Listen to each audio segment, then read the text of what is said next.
I told you that NASCAR cars from 1970 were actually faster than the cars racing today? Sounds crazy, right? But Richard Petty just confirmed it, and the truth is wilder than you think.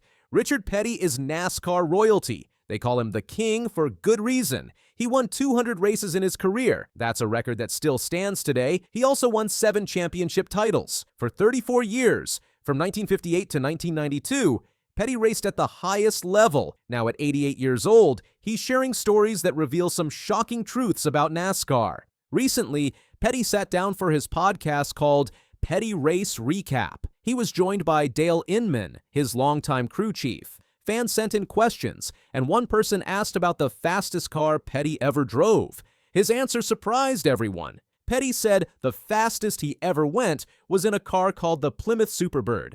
This happened back in 1970. The place was Talladega Superspeedway in Alabama. And the speed? Get ready for this. Petty says he hit close to 220 miles per hour. Let that sink in for a moment. 220 miles per hour in 1970. That's over 50 years ago. Petty explained why Talladega was where he reached this incredible speed. He said, probably the fastest I've ever been was in the Superbird, and probably been at Talladega because the track was a little bit bigger in Charlotte than Daytona, and probably somewhere close to 220 mile an hour. Now here's where it gets interesting. Petty talked about what it felt like to drive that fast. Most people would think going 220 miles per hour would be terrifying, but Petty said something different, and he explained, it was one of the deals where you didn't realize the difference between 190 and 200 and 210, 220. You adapt to that speed and you don't realize how. Think about that. Your brain just gets used to the speed. Everything becomes normal. But Petty added one more detail that's pretty scary. He said, how fast you're going. The only reason you ever felt like he's going fast is when you hit something, then you realize he's going too fast. So the only time you knew you were going dangerously fast was when you crashed. That's pretty wild. The Plymouth Superbird is probably the most famous car Richard Petty ever drove. When people think of the King, they picture him in that blue number 43 Superbird. The car had a huge wing on the back and a long, pointy nose. It looked like something from outer space. Plymouth built this car for one reason. They wanted to win races. The Superbird had a powerful 426 Hemi engine. The big wing and special nose helped it cut through the air better. This meant more speed on the big oval tracks. In 1970, Petty won 8 races driving the Superbird. One of those wins was the Daytona 500, the biggest race in NASCAR. But at Talladega that year, he finished 7th in both races. Still, those were the races where he hit his top speed. Petty's career started way back in 1958. He drove for his family team called Petty Enterprises. Over the years, he drove different car brands. He started with Oldsmobile, then switched to Plymouth in 1959. In 1969, he moved to Ford. But in 1970, Plymouth wanted him back, so they built the Superbird to convince him to return. It worked. During his amazing career, Petty didn't just win 200 races, he also had 712 top 10 finishes. He earned 123 pole positions, which means he started first in 123 races. And those 7 championships. Only a few other drivers in history have matched that. Now let's get to the really interesting part. Dale Inman, who was on the podcast with Petty, remembered something from 1969. That year, Petty was driving a Ford at Talladega. The track was brand new and had just opened. But there was a problem. Inman explained that the track surface wasn't ready. The pavement was too fresh.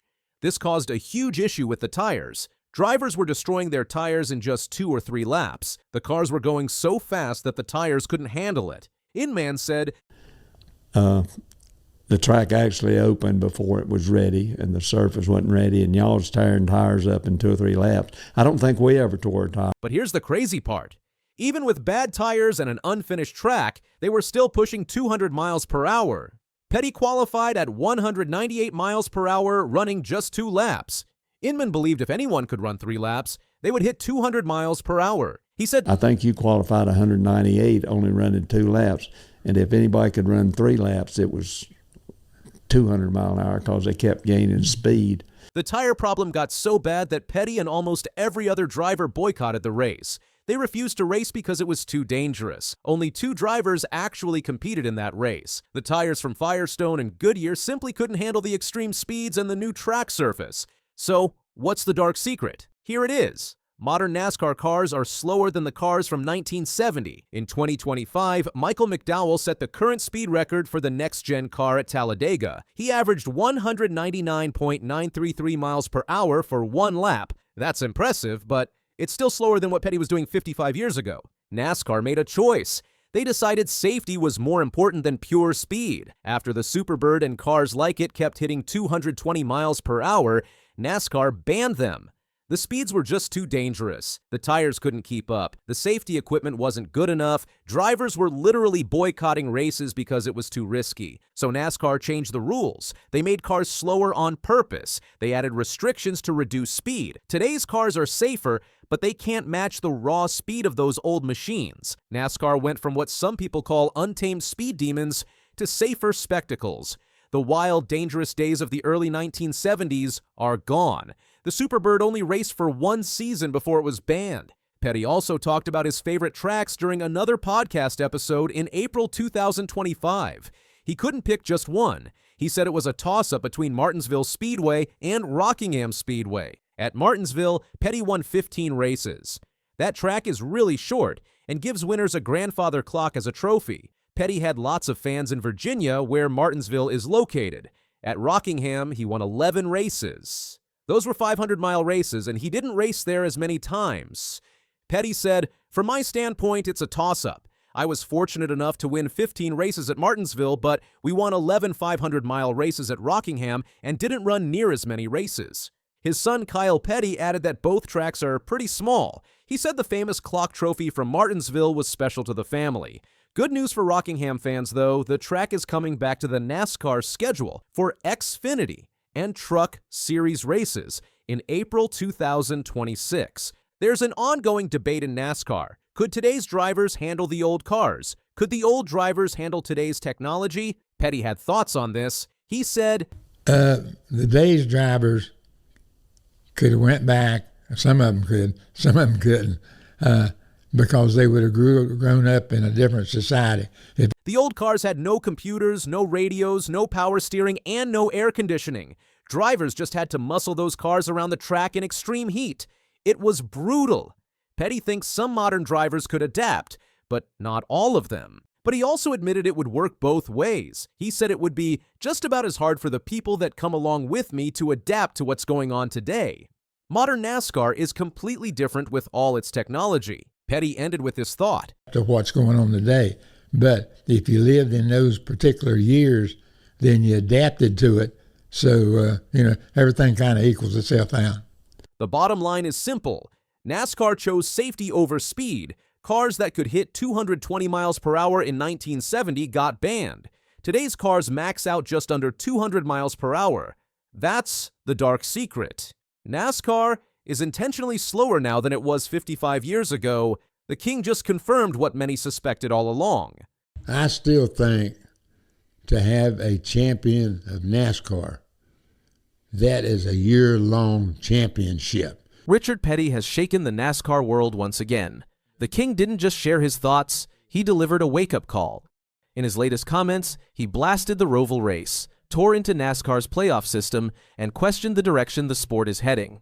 His message was clear and powerful. If things don't change soon, NASCAR may become a sport even he no longer recognizes. The Bank of America Roval 400 had its fair share of twists, SVG snagging his 5th win, Chastain and Logano battling for a playoff spot, and some late-race chaos.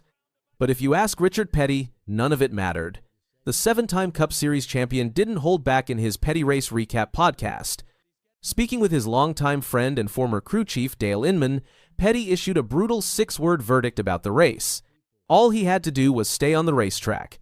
That was his take on Van Gisbergen's drive from P2 to victory lane, a clear jab at what Petty sees as a lack of real racing or meaningful competition.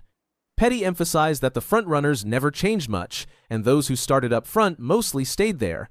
In his view, it wasn't a race, it was a parade. It gets worse. When Inman brought up the dramatic scrap between Logano and Chastain for the transfer spot, Petty brushed it off. Why? because those two weren't even competing for the win. Petty's stance is clear. If the best action is happening mid-pack, something's gone wrong. He didn't sugarcoat it either, summing up his take in just 6 words. To me, nothing was interesting in it. For a sport that thrives on edge-of-your-seat moments and close-quarters chaos, that's a devastating blow from one of its all-time greats. One thing about the race, to me, I wasn't even interested in things because to me, nothing was interesting on it. Petty's frustration highlights a growing disconnect between old-school drivers and the current NASCAR format, especially when it comes to road courses and the playoff system. And he didn't stop at criticizing the Roval. Richard Petty has never been a fan of NASCAR's playoff structure, but now, as whispers grow about potential 2026 changes, he's gone full throttle with his criticism. Responding to a fan's question about whether he prefers the 10-race chase or the modern playoff format, Petty didn't hesitate. I still think that to have a champion of NASCAR, that is a year-long championship. It's not a 1-race championship, it's not a 4-race championship. If we run 36 races, who is the best out of those 36? They should be the champion. I still think to have a champion of NASCAR, that is a year-long championship. It's not a 1-race championship. It's not a 4-race championship. It should be, if we run 36 races, who is the best out of those 36? They should be the champion. That's not just an opinion, it's a challenge to the entire system. Petty is calling for a return to the roots, where the season-long grind determined greatness. No gimmicks, no eliminations, just racing. The system Petty is criticizing has created moments, no doubt. Ryan Blaney's 2023 title run was made possible by a few clutch playoff wins, even though his regular season was fairly average. Same with Logano in 2024, a lackluster start followed by a red-hot playoff performance earned him the crown. But Petty's point is this: should the championship go to the hottest driver over 10 races or the most consistent driver over 36? It's a fair question, and it's one that divides the fan base. To understand Petty's frustration, just look back at Matt Kenseth's 2003 championship. He only won 1 race but managed 25 top 10 finishes, a model of consistency that gave him the title. That season led to the introduction of The Chase, NASCAR's first version of the playoffs. While Petty prefers tradition, Joey Logano is the modern system's biggest defender. After barely edging out Chastain at the Roval, Logano was fired up. The playoffs create drama. They create storylines, they create awesome moments like that. I don't understand what people don't like about it. For Logano, NASCAR's playoffs are about excitement. He believes every point matters, every race counts, and the tension it creates is what fans love. His view? If the regular season didn't lead to these do-or-die races, would anyone be talking? He didn't stop there. Logano even addressed the critics directly. If you're one of those people who say the regular season doesn't matter, playoff points don't matter, 1 point would have been the difference there. I preach that all the time. I'm not just saying that because it works for us. I'm saying it because it's true. Then, taking a shot at the Roval critics, he added, "If you don't have cutoff races and things like that, what are you even talking about today? How Shane waxed everyone's buh? That's what you want?" I'm just saying, this playoff format is wicked. Richard Petty's biggest issue isn't just with the format, it's what the format represents. In his day, championships were earned through grueling, season-long consistency.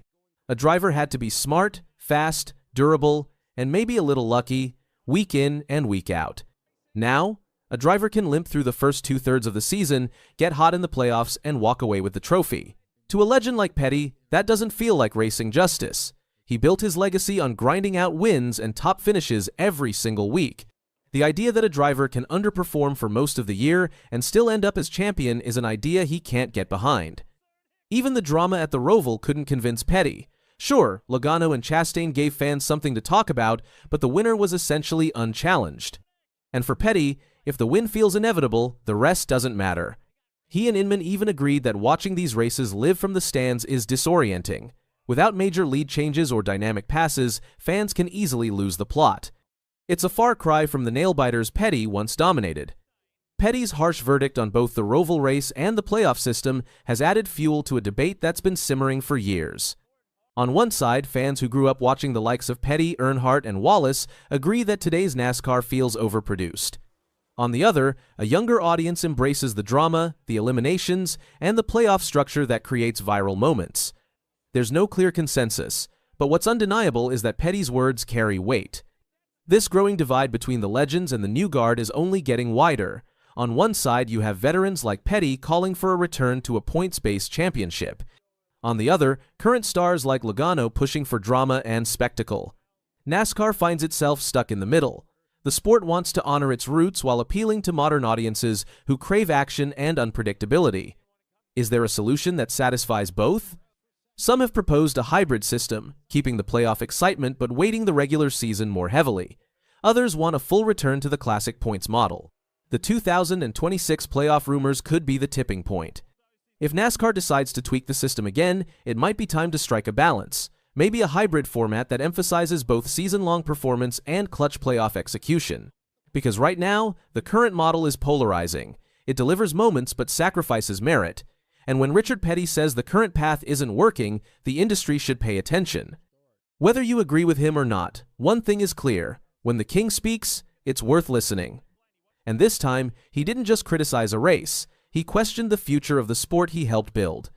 Stay tuned, because this story isn't over. Not by a long shot. Can you do some more racing next year? Yeah, we're planning on coming back. Part-time? Yeah, part-time. Cletus McFarland is about to shock the racing world. The YouTuber who made his name with wild burnouts and crazy car stunts is stepping back into real competition. In 2026, he's returning to the track, chasing a dream that many thought was impossible.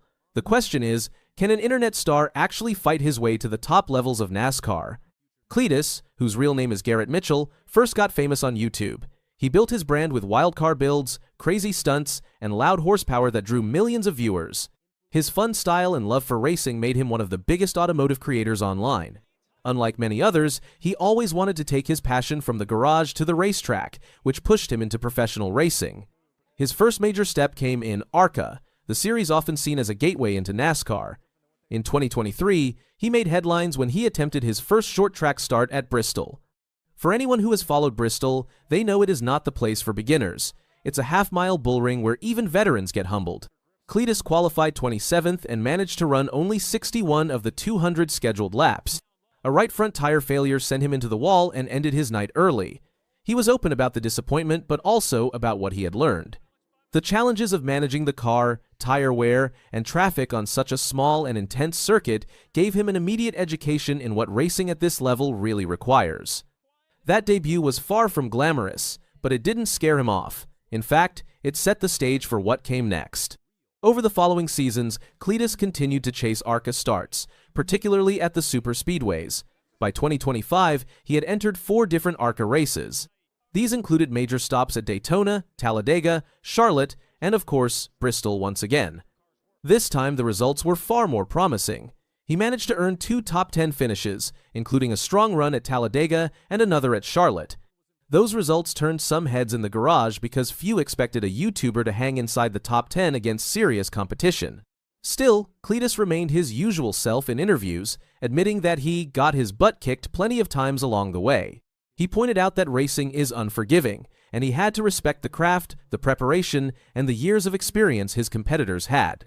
Instead of getting discouraged, he treated every setback as another lesson, something that his fans resonated with. They weren't just watching a creator throw himself into racing for views, they were watching him grow as a driver. All right. Reactions to first ARCA Bristol race. I got my butt kicked, man. Then came the announcement in September 2025. Standing on pit road at Bristol, the very same track where he made his rough debut, Cletus confirmed that he will return in 2026 for a part-time ARCA schedule. This wasn't a vague tease. His team owner at Retta Jones Racing explained that they're lining up somewhere between 8 to 10 ARCA races for the season, along with additional super late model starts. That's a significant commitment and shows this isn't just about dabbling anymore, it's about building consistency and proving he can belong in the racing world. The plan for 2026 is important for 2 reasons. First, it gives Cletus the chance to log more laps, more experience, and more time with his crew. In motorsports, repetition and familiarity are everything. Second, it positions him for his bigger long-term goal, which he has not been shy about. He has said he wants to compete in the Daytona 500, possibly by 2027 or 2028. That's one of the most ambitious jumps imaginable, but he is setting the groundwork to at least make it a possibility. Source. Of course, that dream comes with plenty of speculation and rumors.